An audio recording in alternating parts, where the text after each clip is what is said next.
दोस्तों, हर खुशी के मौका पर मीठा तो बनता ही है। और मीठा अगर ऐसा हो जो मुंह में रखते ही घुल जाए, रसीला हो, दानेदार हो, तो ऐसा मीठा सिर्फ एक ही है और वो है बेसन सूजी का हलवा। तो आज के नाश्ते में यही बनाते हैं, बिल्कुल आसान से तरीके से, परफेक्ट मेजरमेंट के साथ, कि जिससे भूल चूक होने का इम्कान ही न रहे। तो चलिए फिर शुरू करते हैं। बिस्मिल्लाहिर्रहमानिर्रहीम।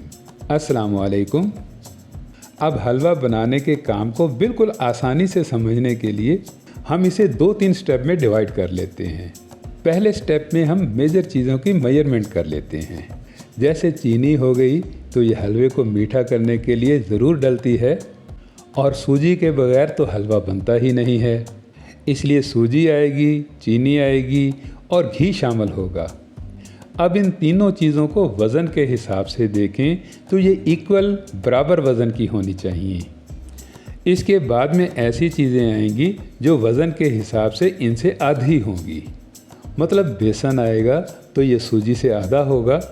सूजी अगर हम 1 पाव ले रहे हैं तो बेसन 125 ग्राम के हिसाब से आएगा। और ऐसे ही फुल क्रीम दूध डालना है, लेकिन आध पाव के करीब करीब में। अलबत्ता ड्राई फ्रूट्स का कोई हिसाब नहीं है, कम या ज़्यादा भी डाल सकते हैं। मैंने यहाँ पर क्रश किया हुआ नारियल लिया है, बादाम आएंगे, किशमिश ली है और थोड़े से काजू शामिल किए हैं।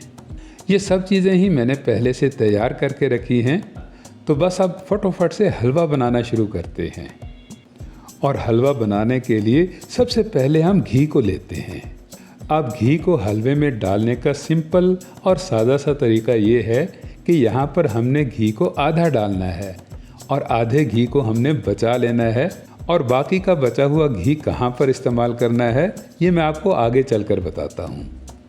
अभी तो घी को हमने थोड़ा सा गर्म कर लेना है और थोड़ा सा गर्म करके डाल देने हैं इसमें बादाम। अब अगर कोई और चीज़ बनानी हो तो हम नट्स को शैलो फ्राई करते हैं या फिर ड्राई रोस्ट करते हैं। लेकिन हलवा बनाने के लिए थोड़ा इनकी फ्रेशनेस को ताज़ा करने के लिए डीप फ्राई भी चलेगा।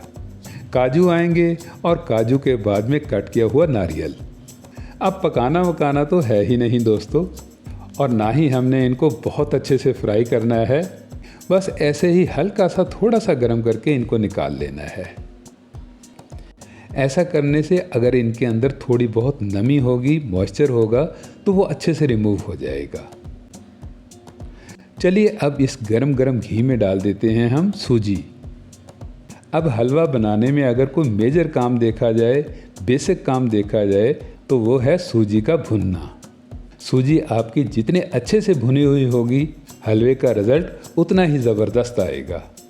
और अगर किसी भी वजह से सूजी की भुनाई में कमी रह गई तो ना तो सूजी घी छोड़ेगी, ना हलवा दानेदार बनेगा और ना ही ये चीनी को उठाएगी। और सिर्फ इसी एक वजह से हलवा आपका रूखा रूखा सा बनेगा, दिखने में अच्छा नहीं लगेगा, शाइनिंग नहीं आएगी। इसलिए बहुत अच्छे से भुनाई करने के बाद जब सूजी के भुनने की खुशबू आने लग जाए, बिल्कुल हल्का सा कलर चेंज होने लगे, तभी हमने डालना है बेसन। अब बेसन क्या करेगा? तो दोस्तों, बेसन हलवे को जूसी बनाएगा, दानेदार करेगा। जब हलवे की बाइट मुंह में आएगी तो खुशबू और मिठास जो है ये काफ़ी देर तक मुंह में रहेगी। और दूसरा, बेसन सूजी के साथ मिलकर हलवे को दानेदार बना देगा। अब सूजी और बेसन जब बहुत अच्छे से मिल जाएंगे, बहुत अच्छे से मिक्स हो जाएंगे, भुनाई इनकी कंप्लीट हो जाएगी, तो हलवे के ऊपर थोड़ा थोड़ा सा घी दिखने लग जाएगा। और जब ये वाली निशानी दिखने लग जाए तो आपने फ्लेम को बिल्कुल लो फ्लेम पर कर देना है। गैस को जितना कम से कम कर सकते हैं उतना ही कम कर दीजिएगा। और उसके बाद में लगाना है आपने पानी। और पानी का आपने ये हिसाब रखना है कि जितनी आपने सूजी ली है उसके बराबर में आपने 3 गुना पानी लगाना है। मतलब 3 कटोरी भरकर अगर आप पानी लगाएंगे तो सूजी इतने पानी को आसानी के साथ में उठा लेगी। ना हलवा आपका पतला पतला सा बनेगा और ना ही हलवा आपका सूखा सूखा सा रहेगा। लेकिन पानी डालकर आपने इसको ऐसे ही नहीं छोड़ देना है, बल्कि आपने उस वक्त तक चम्मच हिलाना है कि जब तक सूजी पानी को उठा ना ले। मतलब सूजी गाढ़ी गाढ़ी सी ना हो जाए, उस वक्त तक आपने बराबर स्टर करना है। ये देखिए, सूजी ने पानी उठा लिया है और हलवा काफ़ी गाढ़ा गाढ़ा सा हो गया है। तो अब यहाँ पर आएगी चीनी।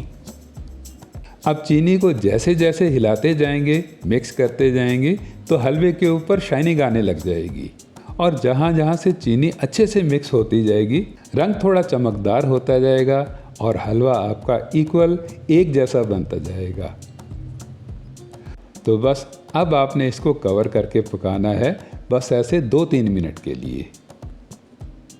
दोस्तों, आपको मेरे इस चैनल पर बहुत ही मज़े की डिलीशियस रेसिपीज़ देखने को मिलती ही रहती हैं और अगर आप चाहते हैं कि इन वीडियोस का तसलसल ऐसे ही बरकरार रहे तो आप मुझे सपोर्ट करने के लिए मेरे चैनल को सब्सक्राइब ज़रूर कर लीजिएगा और घंटी के बटन को भी दबा दीजिएगा। इससे क्या है कि हर नई से नई आने वाली वीडियो का नोटिफिकेशन सबसे पहले आपको मिलेगा। चलिए, अब अनकवर होने के बाद में आप देख सकते हैं कि थोड़ा सा स्टर करने से ही, थोड़ा सा मिलाने से ही हलवे ने कढ़ाई को छोड़ना शुरू कर दिया है। तो इसका मतलब ये है कि हलवा हमारा बहुत अच्छे से करीब करीब में तैयार होने को है। तो अब यहाँ पर हम इसको गुड लुकिंग बनाने के लिए, एक जैसा करने के लिए इसमें थोड़ा सा जर्दा फूड कलर शामिल करेंगे। लेकिन ऐसे नहीं कि डायरेक्टली ही रंग को डाल दें, बल्कि जर्दा फूड कलर को हमने दूध में मिलाकर डालना है। इससे कलर तो एक जैसा आएगा ही, लेकिन दूध की वजह से हलवा बहुत नरम बनेगा, सॉफ्ट तैयार होगा। अब दूध को बहुत अच्छे से मिलाने के बाद, मिक्स करने के बाद हम यहाँ पर डालेंगे इलायची पाउडर। आप साबुत इलायची भी डाल सकते हैं, लेकिन पाउडर फॉर्म में डालने से हलवे में छिलके नहीं आएंगे। इसके बाद में आएगी किशमिश और हल्के से फ्राई किए हुए नट्स। दोस्तों, हलवा भले आप नाश्ते में बनाएं या खुशी के किसी भी मौका पर, इस मेजरमेंट के साथ बहुत ही आसानी से और बहुत ही कम टाइम में बन जाएगा। अब आता है सबसे इम्पोर्टेंट स्टेप।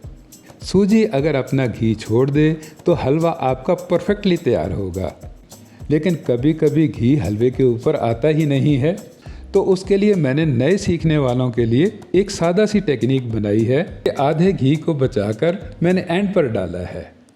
अब ऐसा नहीं है कि इस घी को हम ऐसे ही कच्चा छोड़ देंगे, बल्कि इस घी को बहुत अच्छे से मिलाकर मिक्स करके हम ढककर पकाएंगे कम से कम 1 से 2 मिनट के लिए। और थोड़ी देर तक दम में पकने से, ढककर पकने से घी हलवे के ऊपर आ जाएगा और आपको ये वाला रिजल्ट मिलेगा। दोस्तों, वीडियो अच्छी लगी हो तो वीडियो को लाइक ज़रूर कीजिएगा, इसे अपने दोस्त अहबाब में शेयर भी कीजिएगा। मज़ीद मज़े की रेसिपीज़ के लिए मेरे चैनल को सब्सक्राइब कीजिएगा। मिलते हैं नेक्स्ट वीडियो में, तब तक के लिए अल्लाह हाफिज़।